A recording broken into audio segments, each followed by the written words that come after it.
Hi friends, welcome to my channel. ನಾನಿವತ್ತು ಇನ್ಸ್ಟಂಟಾಗಿ ಉದ್ದಿನ ಹಪ್ಪಳ ಹೇಗೆ ಮಾಡೋದು ಅಂತ ತೋರಿಸ್ತಿದ್ದೀನಿ. ತುಂಬ ಸುಲಭವಾಗಿ ಮಾಡ್ಬೋದು, ಅಷ್ಟೇ ಟೇಸ್ಟಿಯಾಗಿ ಕೂಡ ಇರುತ್ತೆ. ಹಾಗೆ ಒಂದು 2 ಅವರ್ಗೆ ನಾವು ಹಪ್ಪಳಗಳನ್ನ ಕರ್ಕೋಬೋದು, ಅಷ್ಟು ಬೇಗ ಆಗಿಬಿಡುತ್ತೆ. ನೋಡಿ ಎಷ್ಟು ಕ್ರಿಸ್ಪಿ ಆಗಿದೆ ಅಂತ. ಹೇಗೆ ಮಾಡೋದು ಅಂತ ತೋರಿಸಿದೆ. ಹೇಗೆ ಮಾಡೋದು ಅಂತ ನೋಡೋಣ. ನಾನಿಲ್ಲಿ 1 ಗ್ಲಾಸಷ್ಟು ಉದ್ದಿನ ಬೇಳೆ ತಗೊಂಡಿದ್ದೀನಿ. ಉದ್ದನ್ನ ಮಿಕ್ಸಿಗೆ ಹಾಕ್ಕೊಂಡು ನುಣ್ಣಗೆ ಪುಡಿ ಮಾಡ್ಕೊಂಡಿದ್ದೀನಿ. ಜರಡಿ ಮಾಡ್ಕೊಳ್ಳೋಣ. ಜರಡಿ ಆಡಿಸ್ಕೊಳ್ತಾ ಇದ್ದೀನಿ. ಇದು ತರಿ ಇರುತ್ತಲ್ಲ, ಅದೆಲ್ಲ ಸಪ್ರೇಟ್ ಆಗಬೇಕು. ನೋಡಿ, ಈ ಥರ ಪುಡಿ ಬರಬೇಕು. ಫುಲ್ ನುಣ್ಣಗೆ ಪುಡಿ ಮಾಡ್ಕೋಬೇಕು. ನೀವು ಬೇಕಾದ್ರೆ ಇದನ್ನು ಮಿಲ್ಗೆ ಹಾಕಿಸ್ಕೊಂಡು ಕೂಡ ಮಾಡ್ಕೋಬೋದು. ಚೆನ್ನಾಗಿ ಪುಡಿ ಮಾಡ್ಕೊಳ್ಳೋಣ. ನೋಡಿ, ನೀರು ಕಾಯೋದಕ್ಕೆ ಇಟ್ಟಿದ್ದೀನಿ. ಉಗುರು ಬೆಚ್ಚಗೆ ನೀರು ಕಾಯಿಸ್ಕೊಂಡಿದ್ದೀನಿ ಅಷ್ಟೇ, ನಾನು ಕುದಿಸ್ತಾ ಇಲ್ಲ. ಉಗುರು ಬೆಚ್ಚಗಿರೋ ನೀರನ್ನ ಕಾಯಿಸಿಟ್ಕೊಂಡಿದ್ದೀನಿ. ಉದ್ದಿನ ಹಿಟ್ಟು ರೆಡಿ ಆಗಿದೆ. ಈಗ ಇದಕ್ಕೆ ಮೆಣಸು ಹಾಕ್ಕೊಳ್ತಾ ಇದ್ದೀನಿ. ಮೆಣಸನ್ನ ಪುಡಿ ಮಾಡ್ಕೊಂಡು ಹಾಕ್ಕೊಂಡಿದ್ದೀನಿ. ಪುಡಿ ಮೆಣಸಿದ್ರೆ ಅದನ್ನೇ ಹಾಕ್ಕೋಬೋದು. ಸಾಲ್ಟ್ ಹಾಕೋಣ. ರುಚಿಗೆ ತಕ್ಕಷ್ಟು ಸಾಲ್ಟ್ ಹಾಕೋಣ. ಚೆನ್ನಾಗಿ ಮಿಕ್ಸ್ ಮಾಡ್ಕೊಳ್ಳೋಣ ಒಂದ್ಸಲ ಇದನ್ನು.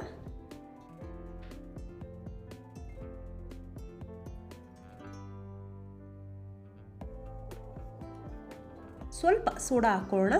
ಸ್ವಲ್ಪ ಒಂದು 1/4 ಸ್ಪೂನಷ್ಟು ಸೋಡಾ ಹಾಕ್ಕೊಂಡಿದ್ದೀನಿ. ಚೆನ್ನಾಗಿ ಮಿಕ್ಸ್ ಮಾಡ್ಕೊಳ್ತಿದ್ದೀನಿ.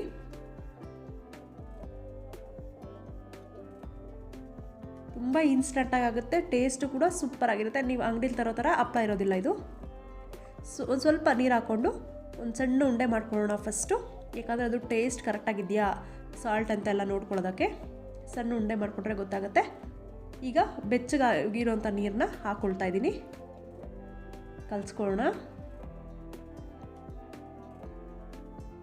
ತುಂಬ ಈಸಿ ಹಪ್ಪಳ ಮಾಡ್ಕೊಳ್ಳೋದು, ಬೇಗ ಕೂಡ ಆಗಿಬಿಡುತ್ತೆ ಮತ್ತು ಟೇಸ್ಟ್ ಕೂಡ ಸಖತ್ತಾಗಿರುತ್ತೆ. ಚೆನ್ನಾಗಿ ಮಿದ್ಕೊಳ್ಳೋಣ. ಸ್ವಲ್ಪ ನೀರು ಹಾಕ್ಕೊಂಡು ಮಿದ್ಕೊಳ್ಳೋಣ. ನೋಡಿ, ಈ ಹದದಲ್ಲಿ ಮಿದ್ಕೊಂಡಿದ್ದೀನಿ. ಚಪಾತಿ ಹಿಟ್ಟಿರುತ್ತಲ್ಲ, ಆ ಹದದಲ್ಲಿ ಮಿದ್ಕೊಳ್ತಿದ್ದೀನಿ ಇದನ್ನು. ಚಪಾತಿ ಹಿಟ್ಟು ಹೇಗೆ ಮೆತ್ತಗಿರುತ್ತೆ ನಾವು ಮಿದ್ದಾಗ ಅಷ್ಟು ಮಾಡ್ಕೊಂಡ್ರೆ ಇರುತ್ತೆ. ನೆಕ್ಸ್ಟ್ ನಾನೀಗ ಇದಕ್ಕೆ ಒಂದು 2 ಸ್ಪೂನಷ್ಟು ಎಣ್ಣೆ ಹಾಕ್ಕೊಳ್ತಾ ಇದ್ದೀನಿ. ಎಣ್ಣೆ ಹಾಕ್ಕೊಂಡು ಮಿದ್ಕೊಳ್ಳೋಣ. ಚೆನ್ನಾಗಿ ಹೋಗ್ಬೇಕು ಇದನ್ನು.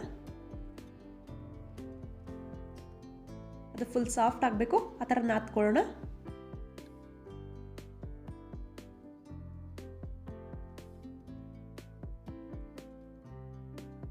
ರೆಡಿ ಇದೆ ನೋಡಿ. ಉಂಡೆ ಕಟ್ಟಿಟ್ಕೊಂಡಿದ್ದೀನಿ ನಾನು.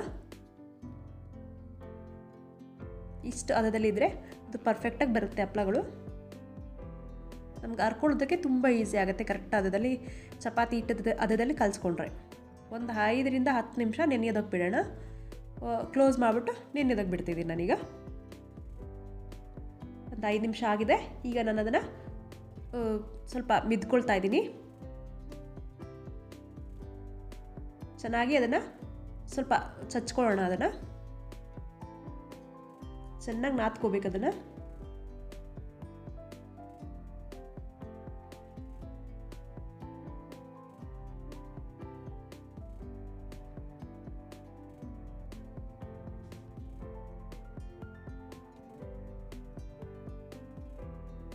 ಸಾಫ್ಟ್ ಆಗೋವರೆಗೂ ನಾವು ಸ್ವಲ್ಪ ನಾದ್ಕೋಬೇಕು ಚೆನ್ನಾಗಿ. ಒಂದು 2ರಿಂದ 3 ನಿಮಿಷ ಮಾಡಿಕೊಂಡ್ರೆ ಸಾಕು. ಅದು ಆಲ್ರೆಡಿ ನೆಂದಿರುತ್ತೆ, ಬೇಗ ಆಗಿಬಿಡುತ್ತೆ ಸಾಫ್ಟ್. ಅದು ಟೈಮೇನು ತಗೊಳ್ಳೋದಿಲ್ಲ.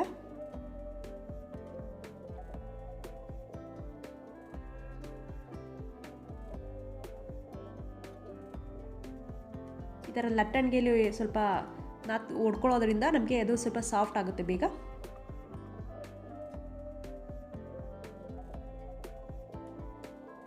ನಾವು ಈ ಥರ ಉದ್ದಕ್ಕೆ ಮಾಡ್ಕೊಳ್ತಾ ಇದ್ದೀನಿ ನಾನು.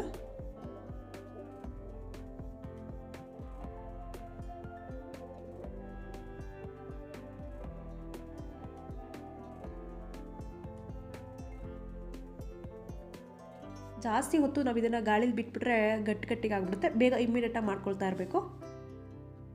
ಈ ಉಂಡೆಗಳು ಮಾಡ್ಕೊಳ್ಳೋಣ. ಸಣ್ಣ ಉಂಡೆ ಮಾಡ್ಕೊಬೋದು. ನಾವು 1 ಗ್ಲಾಸ್ ಉದ್ದಿನ ಬೇಳೆ ಬಳಸಿರೋದಕ್ಕೆ ನಮಗೆ 70 ಹಪ್ಪಳ ಆಗಿದ್ದಾವೆ. ಇನ್ನು ಒಂದು ಸೇರೆಲ್ಲ ಬಳಸಿದ್ರೆ ಒಂದು 300ರಿಂದ 350 ಹಪ್ಪಳ ಅಂತೂ ಗ್ಯಾರಂಟಿ ಆಗುತ್ತೆ. ಈ ಥರ ಸಣ್ಣಗೆ ಫಸ್ಟು ಕಟ್ ಮಾಡ್ಕೊಳ್ಬಿಡೋಣ. ಉಂಡೆ ಮಾಡಿಕೊಂಡು ಒಂದು ಬೌಲ್ಗೆ ಹಾಕ್ಕೊತಿದ್ದೀನಿ. ಕಟ್ ಮಾಡ್ಕೊಡೋದ್ರಿಂದ ನಮಗೆ ಸೈಜ್ ಒಂದೇ ಸೈಜ್ ಇರುತ್ತೆ ಹಪ್ಪಳಗಳೆಲ್ಲ. ನಾವು ಉಂಡೆ ಮಾಡ್ಕೊಳ್ಳೋದಾಗ ಒಂದು ದಪ್ಪ ಮಾಡ್ತೀವಿ, ಒಂದು ಸಣ್ಣ ಮಾಡ್ತೀವಿ. ಅದ್ರ ಬದಲು ಕಟ್ ಮಾಡಿಕೊಂಡ್ರೆ ಒಂದೇ ಸೈಜಲ್ಲಿ ಕಟ್ ಮಾಡ್ಕೊಬೋದು. ಹರ್ಕೊಳ್ಳೋಣ. ನೀವು ಗೋಧಿ ಹಿಟ್ಟು ಹಾಕೊಂಡು ಬೇಕಾದ್ರೂ ಹರ್ಕೊಳ್ಬೋದು, ಮೈದಾ ಹಿಟ್ಟಲ್ಲಿ ಬೇಕಾದ್ರೂ ಹರ್ಕೊಳ್ಬೋದು. ತುಂಬ ಈಸಿಯಾಗಿ ಹರಿಬೋದು, ಸ್ವಲ್ಪ ಕೂಡ ಕಿತ್ತೋಗೋದಿಲ್ಲ, ಸಖತ್ತು ತೆಳ್ಳಗೆ ಹರ್ಕೊಳ್ಬೋದು. ಅಷ್ಟು ತೆಳ್ಳಗೆ ಬರುತ್ತೆ ಈ ಹಪ್ಪಳಗಳು. ನೋಡಿ ಗೊತ್ತಾಗ್ತಿದೆ ಅನಿಸುತ್ತೆ. ಎಷ್ಟು ತೆಳ್ಳಗೆ ಬೇಕಾದ್ರೂ ಅಷ್ಟು ತೆಳ್ಳಗೆ ಹರ್ಕೊಬೋದು ನಾವು ಹಪ್ಪಳಗಳನ್ನ.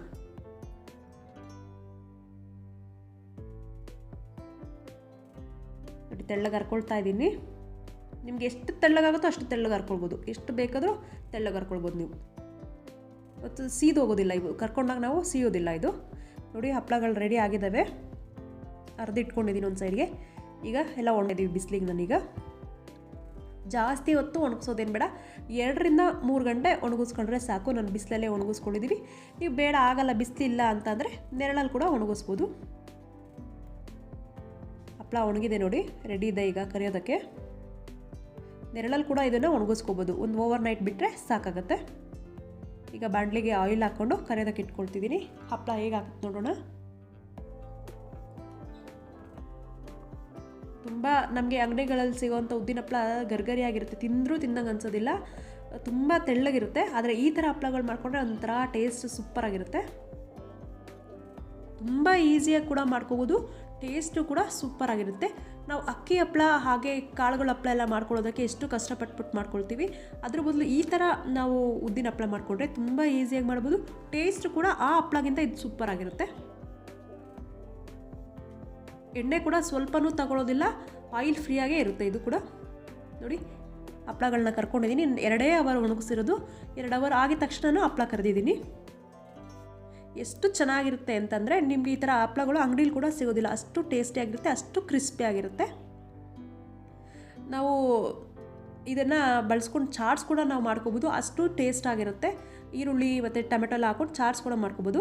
ನೋಡ್ರಲ್ಲ, ಇವತ್ತಿನ ನನ್ನ ಈ ರೆಸಿಪಿ ನಿಮ್ಗೆ ಇಷ್ಟ ಆಗಿದ್ರೆ ಪ್ಲೀಸ್ ವೇದಾ ಚೇತನ್ ರೆಸಿಪಿಗೆ ಸಬ್ಸ್ಕ್ರೈಬ್ ಆಗಿ ಸಪೋರ್ಟ್ ಮಾಡಿ. ಹಾಗೆ ನನ್ನ ವಿಡಿಯೋಗೆ ಲೈಕ್ ಮಾಡಿ, ಶೇರ್ ಮಾಡಿ, ಕಮೆಂಟ್ಸ್ ಮಾಡಿ. ನೀವಿನ್ನೂ ನಮ್ಮ ಚಾನಲ್ಗೆ ಸಬ್ಸ್ಕ್ರೈಬ್ ಆಗಿಲ್ಲ ಅಂದರೆ ಪ್ಲೀಸ್ ಸಬ್ಸ್ಕ್ರೈಬ್ ಆಗಿ. Thank you for watching my videos. Bye bye.